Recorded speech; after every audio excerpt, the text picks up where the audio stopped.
सबसे बड़ा सवाल यही है, दिल्ली के दर्द का अंत कब तक। और इस वक्त की बड़ी खबर भी आपको बता दें, दिल्ली में लगातार घट रहा है यमुना का जलस्तर। बड़ी खबर यह है कि अपने उच्चतम स्तर से 1.18 मीटर नीचे आ चुकी है यमुना। सुबह 11 बजे यमुना का जलस्तर 207.43 मीटर पर था। 10 बजे 207.48 मीटर दर्ज किया गया था यमुना का लेवल। तो ऐसे में एक राहत की खबर कह सकते हैं कि यमुना का जलस्तर कुछ हद तक नीचे जरूर गया है, लेकिन दिल्ली वालों की मुसीबत कम नहीं हुई है। तस्वीरें भी दिल्ली के अलग अलग इलाकों से जो सामने आ रही है वो बता रहे हैं कि मुसीबत जो कि त्यों बनी हुई है। हालांकि दिल्ली में जो यमुना का जलस्तर है वो घट रहा है, ये एक बड़ा अपडेट जरूर है जो सामने आ रहा है। उधर दिल्ली में बाढ़ पर आम आदमी पार्टी केंद्र पर बड़ा आरोप लगा रही है। बता दें, दिल्ली को साजिश के तहत डुबाया जा रहा है, ये कहना है सौरभ भारद्वाज का। केंद्र और हरियाणा सरकार साजिश कर रही है। सौरभ भारद्वाज ने कहा 9 से 13 जुलाई तक वेस्टर्न कैनाल में पानी नहीं छोड़ा गया, सारा पानी दिल्ली की तरफ छोड़ा गया, ये कहना आम आदमी पार्टी का। 6 दिन से बारिश नहीं तो फिर यमुना का जो लेवल है वो आखिरकार कैसे बढ़ा, ये आरोप सौरभ भारद्वाज के।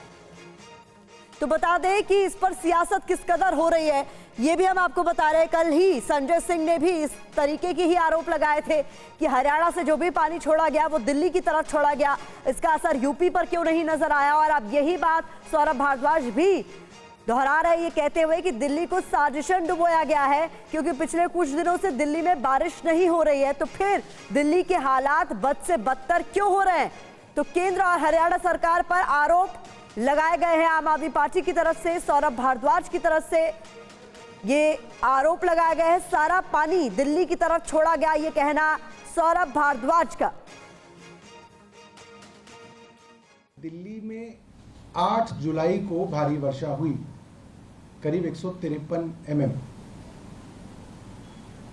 और 9 तारीख को शाम को थोड़ी बारिश हुई। 10, 11, 12, 13, 14, 15, आज 15 तारीख है, छठा दिन है। दिल्ली में बारिश नहीं हुई, कहीं हल्की फुल्की बूंदाबांदी हो गई हो, दिल्ली में कोई बारिश नहीं हुई, मॉडरेट रेन भी नहीं हुई। और सवाल ये होता है कि जब 6 दिन से दिल्ली में बारिश हो ही नहीं रही तो दिल्ली के अंदर बाढ़ क्यों आ रही है, दिल्ली में यमुना का स्तर बढ़ क्यों रहा है। और इसका जवाब है भारतीय जनता पार्टी द्वारा शासित केंद्र और हरियाणा की सरकार दिल्ली के लोगों के खिलाफ एक षड्यंत्र के तहत, एक कॉन्स्पिरेसी के तहत दिल्ली को बाढ़ में झोंकने की पूरी कोशिश कर रही है। जब से हमने इस बात को मीडिया में उठाया है, उस समय से ईस्टर्न कैनाल के अंदर पानी आ गया है, अब उसमें पानी छूट गया है। सारे सीडब्ल्यूसी के मापदंड को किनारे रख के जो ये कह रहे हैं, सारी अपने कुतर्कों को किनारे में रख के जो ये बार बार दे रहे हैं, आज की तारीख में जब से हमने इस मामले को मीडिया में उठाया है, ईस्टर्न कैनाल के अंदर पानी छोड़ दिया गया है। तो आप देख रहे हैं किस तरीके से राजनीति जो है वो लगातार इस पूरे मसले पर हो रही है। और इस बीच हथनी कुंड बैराज से हमारे साथ हमारे सहयोगी शिवांग माथुर हमें ज्वाइन कर रहे हैं। शिवांग, इस वक्त सबसे ज्यादा जो राजनीति हो रही है वो इसी को लेकर हो रही है कि हथनी कुंड बैराज से सारा पानी जो है वो दिल्ली की तरफ छोड़ दिया गया। यूपी में हालात तो बदतर नहीं हुए और इसी को लेकर सियासत भी हो रही है, तमाम तरह के सवाल उठाए जा रहे हैं।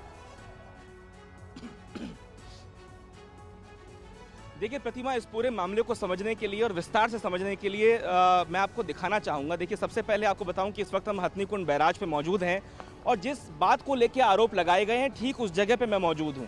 मेरे पीछे जो आप ये नहर देख रही हैं, इसे पूर्वी नहर कहा जाता है, हथनी कुंड बैराज पे ये स्थित है। ये नहर आमतौर पर उत्तर प्रदेश की ओर निकलती है। उत्तर प्रदेश में रहने वाले जो किसान हैं, जो एग्रीकल्चर का काम करते हैं, वहाँ ये पानी जाता है और सिंचाई के लिए ये पानी काम में आता है। अब जो उत्तराखंड का ये जो हरियाणा का जो ये हथनी कुंड बैराज है, उसकी तरफ मैं आपको लेके चलता हूं और दिखाता हूं वहां की तस्वीर। ये जो हरियाणा का यमुनानगर का जो बैराज है, इसका जो पानी है, इसमें अगर 1 लाख क्यूसेक से ज़्यादा पानी अगर आ जाता है तो जो नियम है वो ये कहता है कि वो बाढ़ की स्थिति होगी। और ऐसे में ये जो सामने आप 18 दरवाजे देख रहे हैं, ये दरवाजे खोल दिए जाते हैं और दिल्ली की तरफ पानी को मोड़ दिया जाता है। और वहीं जो 18,000 क्यूसेक की कैपेसिटी वाला पश्चिमी द्वार है, जो पश्चिमी नहर है, वो हरियाणा की ओर जाती है।